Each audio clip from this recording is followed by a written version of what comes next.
واش انت باغي تربح اوليسي وباغي تربح مبابي وباغي تربح دوي وباغي تربح اللي كيسواو الملاير ديال الملاير ديال الملاير اللي هما الباترونات في الفراقي ديالهم، واحد في الشامبيونز ليغ، واحد في البريمير ليغ، واحد في هادي، واحد في هادي، واحد باش بغيتي تربحهم بلاعبين احتياطيين ورا لاعبين احتياطيين اللي وصلوا لك الربع نهائي ديال كاس العالم، راه خصك تبوس لهم يديهم وراسهم وتقول لهم شوفوا، قول لهم نتوما راه والله العلي العظيم الى مفخره لهذا الوطن. كيفاش بغيتي تلعبوا فقط؟ راه المقابله السادسه المعلم، هادي راه المقابله السادسه ديالك، يعني فيها الارهاق،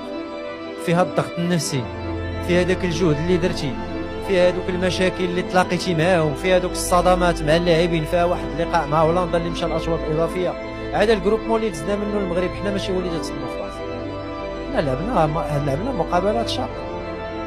والعمق ديال بنك الاحتياط سمحوا لي يا اخواني الكرام، واخا رغم انني انا تنعترض